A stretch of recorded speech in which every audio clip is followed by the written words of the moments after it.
अस्सलाम वालेकुम नाज़रीन, ये 3 रमज़ानुल मुबारक की बात है। इस्लामी मुल्क अलजज़ायर की जामे मस्जिद अबू बकर सिद्दीक में कारी वलीद मसाद साहब बड़े दिलनशी अंदाज में तरावी पढ़ा रहे थे। तरावी की आखिरी रकतें चल रही थी, सूरा फातिहा पढ़ रहे थे, कुछ आगे बढ़ गए थे कि अचानक खूबसूरत मस्जिद जो भरी हुई थी, खचाखच भरी हुई थी शायकीन कुरान से, और इस दिलनशी आवाज को सुनने वालों से भरी हुई मस्जिद में एक बिल्ली नमूदार हुई। बिल्ली ने इधर उधर देखा और तो कोई उसको शायद बात नहीं सूझी।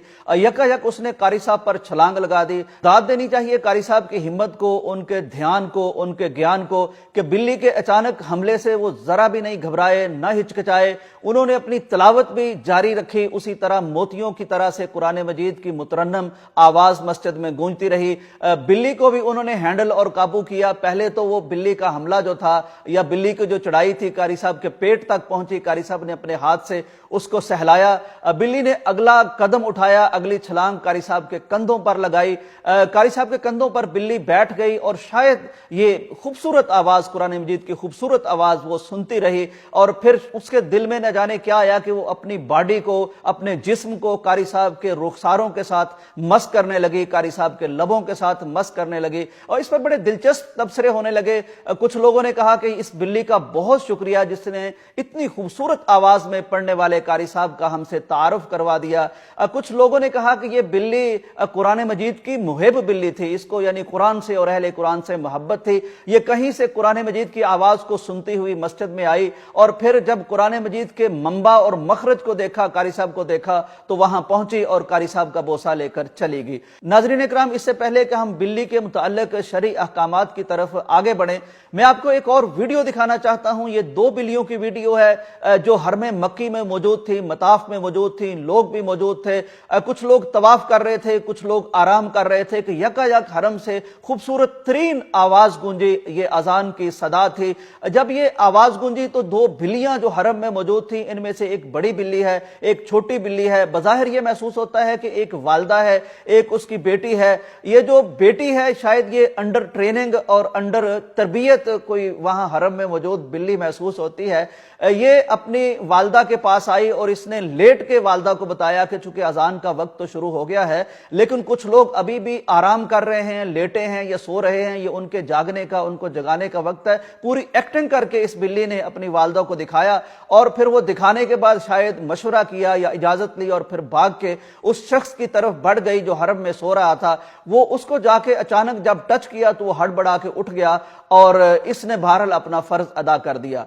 नाज़रीन, अंदाजा कीजिए कि ये एक बिल्ली है और इस बिल्ली ने देखते ही देखते कारी साहब को पूरी दुनिया में शोहरत अता कर दी है। इससे सबसे पहली बात तो यह समझ में आती है कि जब कोई अल्लाह के लिए खड़ा होता है, जब कोई अल्लाह का कुरान पढ़ता है, तो वो बेशक किसी छोटी सी मस्जिद में, किसी मुल्की मस्जिद में मौजूद हो, और मेरा अल्लाह जब चाहता है तो किसी भी बिल्ली के जरिए से यकायक उसे उठा के पूरी दुनिया में शोहरत अता कर देता है। अब देखिए, अरबो अजब में हर जगह इस बिल्ली का तस्करा है। इस वीडियो क्लिप को शेयर किया जा रहा है और इसके तवस्सुत से कारी साहब का तारुफ पूरी दुनिया में गूंज रहा है। सैयदा कबशा बिनते काब रजी अल्लाह ताला अन्हा बयान फरमाती हैं, ये हजरत अबू कतादा रजी अल्लाह ताला अन्हो की बहू हैं। कहती हैं कि एक दिन हजरत अबू कतादा रजी अल्लाह ताला अन्हो हमारे घर तशरीफ लाए। मैंने उन्हें वुजू के लिए पानी पेश किया तो करीब ही एक बिल्ली थी जो प्यास महसूस कर रही थी। वो जब करीब आई तो सैयद अबू कतादा रजी अल्लाह ताला अन्हो ने देखा कि शायद ये प्यासी है, तो अपना बर्तन उसकी तरफ कर दिया, यानी झुका दिया। बिल्ली ने सुकून से पानी पिया और चली गई। सैयदा कबशा बयान करती हैं कि मैं बड़े ताज्जुब से यह सारा मंजरनामा देख रही थी। हजरत अबू कतादा ने महसूस किया और मुझसे पूछा कि तुम इस बात पर ताज्जुब कर रही हो कि बिल्ली जिससे पानी पी गई है उसी से मैं वुजू कर रहा हूं। उन्होंने कहा हाँ बिल्कुल, मैं तो इस पर बड़ी हैरत मुझे हो रही है। उन्होंने फरमाया कि नबी कायनात सल्लल्लाहु अलैहि वसल्लम का इरशाद ग्रामी है कि ये बिल्लियां तुम्हारे पास आने जाने वाली मखलूक हैं, तवाफून है, ये चक्कर लगाती रहती हैं, ये नजस नहीं है, ये पलीत नहीं है, ये किसी बर्तन में अगर कोई पानी पी ले तो वो पानी भी खराब नहीं होता। बिल्ली पाली जा सकती है, ये नजस भी नहीं है, ये पाक है, ये ताहिर है। सैयदा आयशा रजी अल्लाह ताला अन्हा बयान फरमाती हैं कि नबी कायनात सल्लल्लाहु अलैहि वसल्लम ने एक दफा उस पानी से वुजू फरमाया था जो बिल्ली का बचा हुआ पानी था, यानी बिल्ली उससे पानी पी के चली गई थी। बिल्ली पालने की एक बड़ी कड़ी शर्त शरीयत में मौजूद है। एक खातून का तज़किरा आता है कि उसने बिल्ली को पाल लिया, लेकिन उसको बांधने के बाद वो उसे भूल गई, ना तो उसे छोड़ा कि वो کہیں سے جا کے کچھ کھا سکتی پی سکتی، نہ اسے کھانا دیا، ہوا یہ کہ تڑپ تڑپ کے بلی مر گئی۔ یہ واقعہ بیان فرما کے نبی صلی اللہ علیہ وسلم نے ارشاد فرمایا کہ اس بلی کی وجہ سے، اس کو اذیت دینے کی وجہ سے یہ خاتون جہنم میں چلی گئی۔ ناظرین اکرام، اگر ہم تاریخ کو دیکھیں تو بلیوں کا انٹریکشن انسانوں کے ساتھ کوئی 10,000 سال پرانا ہمیں نظر آتا ہے۔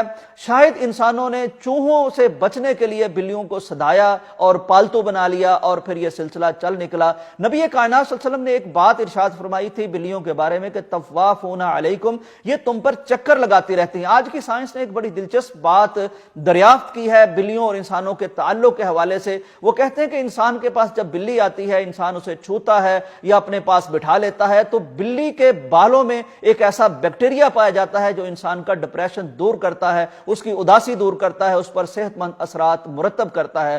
ناظرین اکرام، اس لیٹسٹ ریسرچ پر غور کرنے سے اندازہ ہوتا ہے کہ اسلام نے اگر ہمیں کسی چیز سے منع کیا ہے یا کوئی چیز ہمارے لیے جائز قرار دی ہے، کسی چیز کو حلال کیا ہے یا کسی چیز کو حرام کیا ہے، تو اس میں کتنی حکمتیں پنہاں ہیں۔ اب دیکھیے جدید میڈیکل سائنس کو دیکھیے، نبی صلی اللہ علیہ وسلم کے اس فرمان کو دیکھیے کہ طوافون علیکم، یہ تمہارے پاس آتی جاتی رہتی ہیں، یہ چکر لگاتی رہتی ہیں، یہ تمہارا طواف کرتی رہتی ہیں، مطلب گھومتی پھرتی رہتی ہیں۔ ان کے ساتھ انسیت انسان رکھ سکتا ہے، تو حدیث کے مطابق یہ جو اجازت ملی ہے انسیت کی، مانوس ہونے کی، تو اس میں کتنی بڑی حکمت آج کی سائنس دریافت کر رہی ہے کہ بلی کے ساتھ انٹریکشن کے انسانی صحت پر اچھے اثرات مرتب ہوتے ہیں۔ تو اس سے ایک مومن کے ایمان کو بہت زیادہ تقویت ملتی ہے کہ سائنس کچھ ثابت کرے یا نہ کرے، ہمارے نبی صلی اللہ علیہ وسلم کے فرمان میں، دین کے دیے ہوئے احکامات میں، اس کے حلال حرام میں ہمارے لیے خیر ہی خیر ہے، ہمارے لیے فلاح ہی فلاح ہے، ہمارے لیے دنیا اور آخرت کی کامیابی ہی کامیابی ہے۔ اللہ تعالی ہمیں دینی احکام پر عمل کرنے کی توفیق عطا فرمائے۔ اجازت دیجیے، اللہ حافظ۔